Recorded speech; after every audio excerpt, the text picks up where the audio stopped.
savez qu'on a commencé depuis fin décembre la nouvelle série qui est intitulée « Ouvrir le ciel ».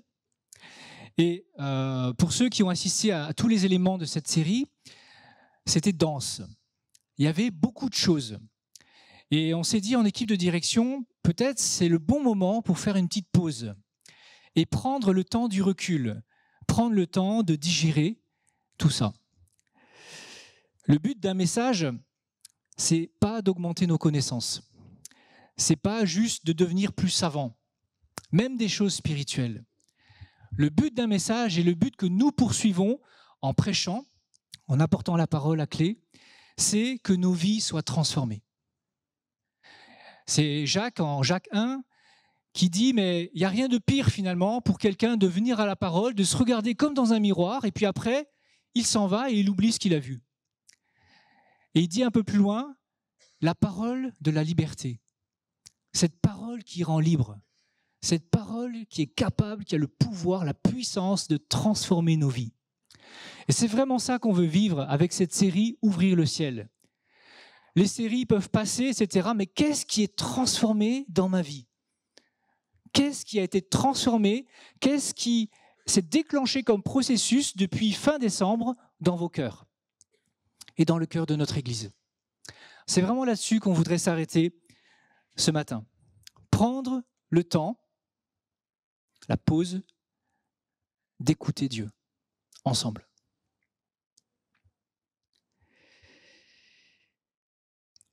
Je vais rappeler brièvement, pour que ça remonte, qu'on ait les éléments en tête, les différentes prédications qui ont suivi. Alors, la dernière prédication pour une transformation durable, en fait, c'était la prédication un peu de fin d'année de Rodrigue. Et on a compris après qu'en fait, c'était le préambule, c'était le numéro 1 de la série « Ouvrir le ciel ». D'ailleurs, à la fin de ce culte, il y avait eu un moment très puissant où vraiment Rodrigue avait eu un moment inspiré pour parler d'un ciel ouvert sur notre Église.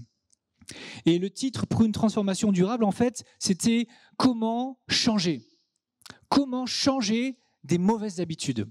Et il avait pris l'acronyme délivrance, où chaque lettre de ce mot était une étape vers la délivrance, changer des habitudes. Donc je vous invite à reprendre cette prédication si vous ne l'avez pas écoutée.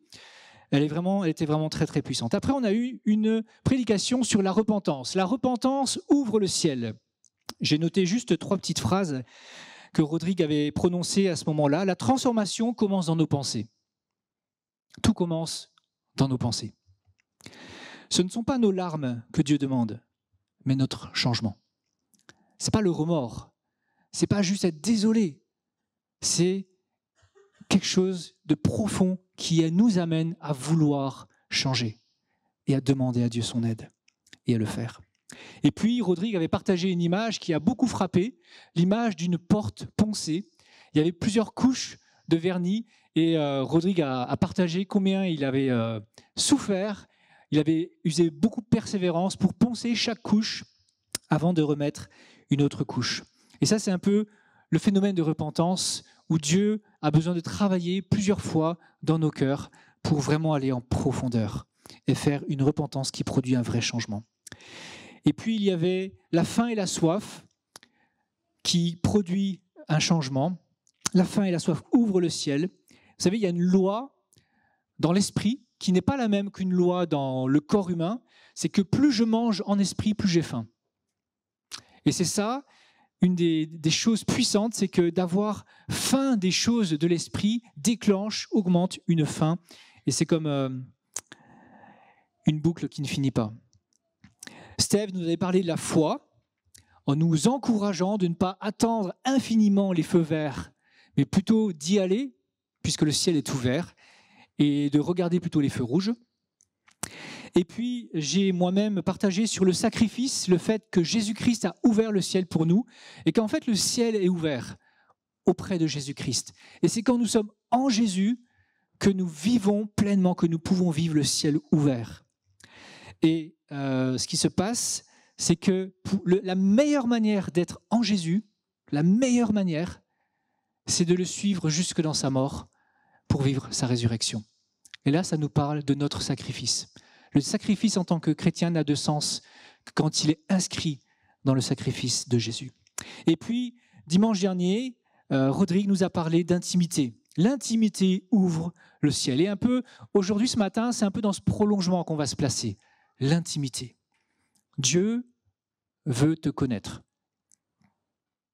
profondément. Il veut voir ce qu'il y a dans ton cœur. Il veut que toi, tu vois ce qu'il y a dans son cœur. Profondeur. Et pour cela, il avait suggéré de planifier, de vivre des moments d'authenticité et même d'écrire dans un journal. Voilà, j'espère que tous ces éléments évoquent des choses pour vous, des souvenirs, que vous n'avez pas oublié tout cela.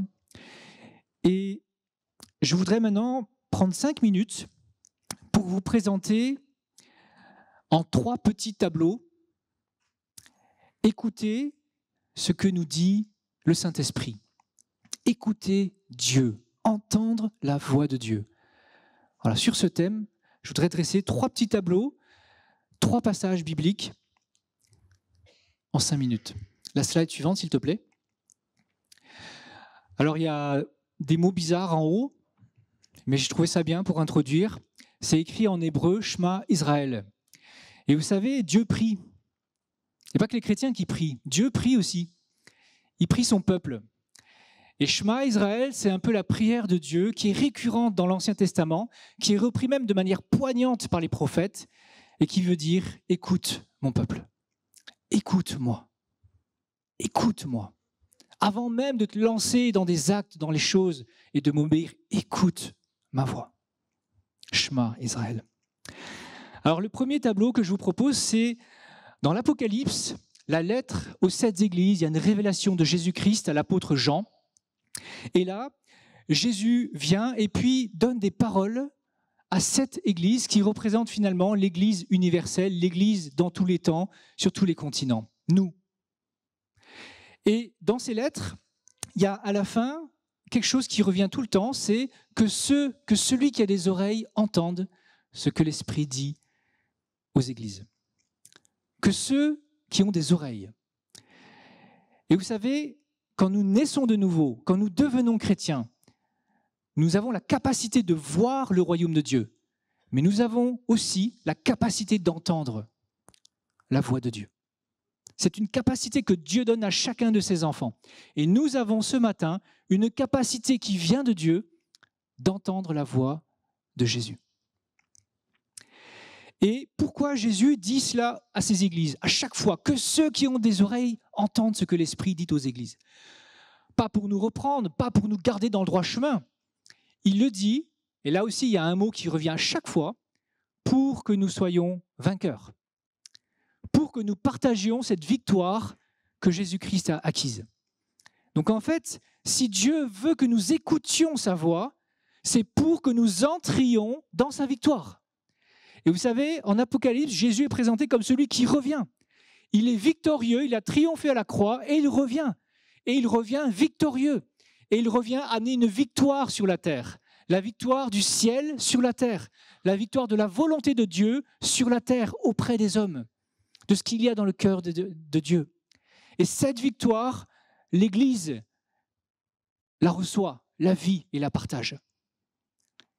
Et cela dépend du fait que nous entendions, que nous écoutions la voix de Dieu. Deuxième petit tableau, un épisode assez connu en Luc 10, Marthe et Marie. Vous savez, ce sont 2 sœurs qui aiment Jésus. Mais en Luc 10, on voit un épisode qui peut être assez drôle. Jésus arrive dans la maison de Marthe et Marie, sa sœur, est là.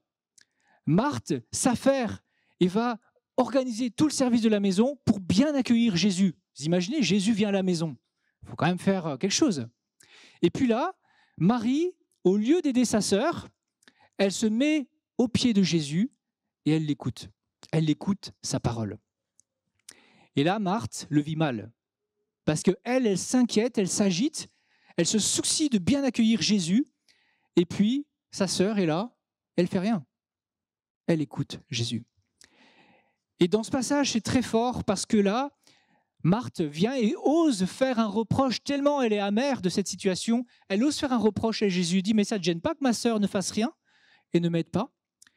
Et là, on voit Jésus, il dit « Marthe, Marthe, tu t'inquiètes et tu t'agites pour beaucoup de choses.